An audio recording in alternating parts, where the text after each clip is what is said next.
de commencer ce tuto, n'hésitez pas à vous abonner, à liker et à commenter, mais aussi à activer la cloche pour recevoir une notification dès la sortie des prochaines vidéos. N'oubliez pas que la chaîne a besoin de vous, alors n'hésitez pas, si vous le pouvez, à nous soutenir en cliquant sur le lien donation dans la description de cette vidéo. Merci à toutes et tous par avance. Bonjour à toutes et tous, dans cette toute nouvelle release 10.7 de Logic Pro, Apple nous a gâtés en nous réservant quelques belles surprises que je vais vous dévoiler au fil des tutos qui vont suivre. Alors aujourd'hui, nous allons nous focaliser sur le Step Sequencer. Les développeurs d'Apple ont su entendre les quelques critiques qui concernaient ce dernier, et plus particulièrement 7 points distincts. Le premier point fera référence à la possibilité désormais de pouvoir renommer chaque élément par un simple contrôle-clic.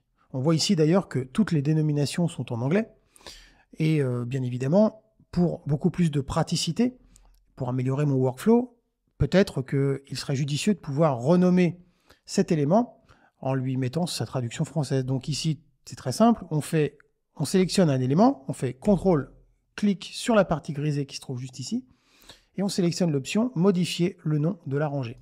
Et là, automatiquement, je vais pouvoir mettre la traduction en français de mon kick, validé par la touche Entrée, et voilà, je vais pouvoir avoir un élément qui, visuellement, sera plus facilement reconnaissable, repérable, puisque je l'ai ici en français plutôt qu'en anglais.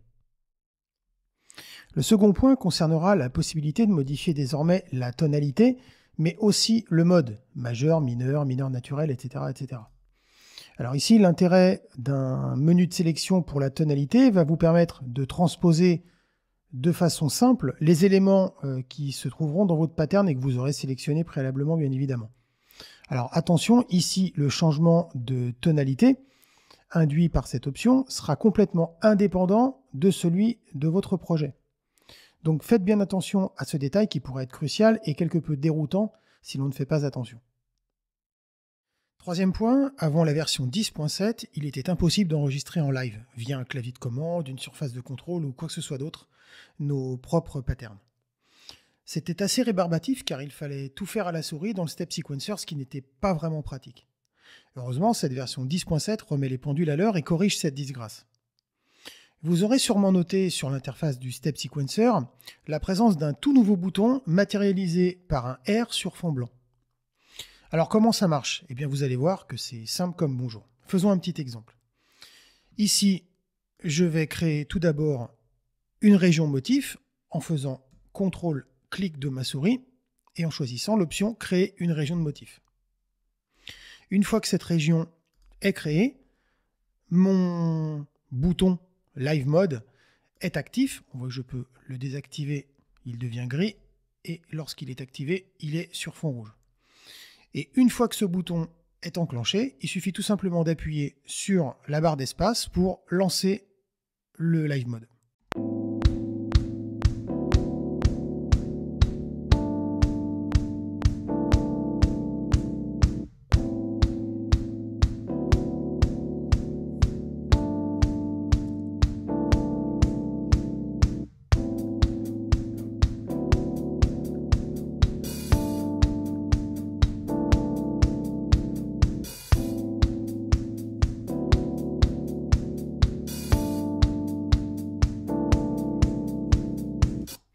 Par exemple, on voit que c'est super efficace, on gagne quand même beaucoup de temps, et je trouve qu'au niveau workflow, c'est quand même beaucoup plus agréable d'utiliser Logic dans ces conditions plutôt que de devoir travailler constamment à la souris.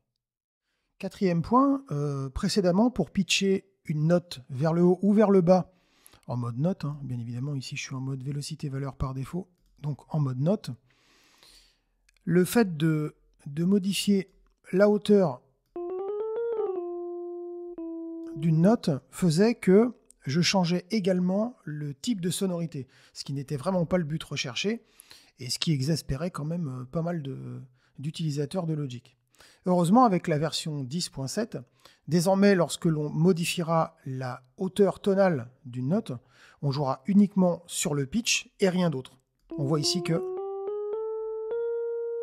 ça ne modifie pas ici la note qui se trouve juste à côté. Cinquième point, on retrouve dans cette version 10.7 une fonctionnalité qui est très intéressante et qui va nous permettre en fait de convertir une région MIDI lambda, comme celle-ci par exemple, en région motif, donc en pattern, et de pouvoir ainsi la retravailler ou tout simplement l'utiliser directement dans le step sequencer de Logic. Alors, comment faire cette modification? Autrement dit, ici, faire passer ma région MIDI en région motif, eh bien, il suffit tout simplement de la sélectionner, d'appuyer sur la touche CTRL, de cliquer avec la souris sur la région et d'aller dans la section Convertir et de choisir l'option Convertir en région de motif. Et on voit immédiatement que ma région MIDI a été convertie en région motif. On peut aussi faire, bien évidemment, le chemin inverse. Ici, je vais annuler ma modification. On va faire ce qu'on pouvait faire jusqu'à présent, c'est-à-dire convertir une région motif en région MIDI. Ça, c'est ce qu'on pouvait faire préalablement. Je vous remonte la manipulation. On sélectionne la région motif, CTRL, clic dessus, et on va dans le menu convertir en région MIDI, et hop, instantanément, je me retrouve avec ma région motif transformée en région MIDI. Sixième point, l'apparition du mode mono.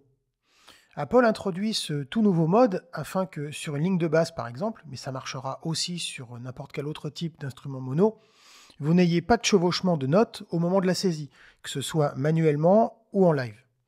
Pour activer cette fonctionnalité, il vous suffira de cliquer sur l'icône se trouvant à gauche de ce bouton, qui se trouve juste ici, de cliquer dessus, et une fois que c'est fait, vous verrez que vous pourrez insérer vos notes sans vous soucier d'un éventuel chevauchement des événements que vous aurez introduits.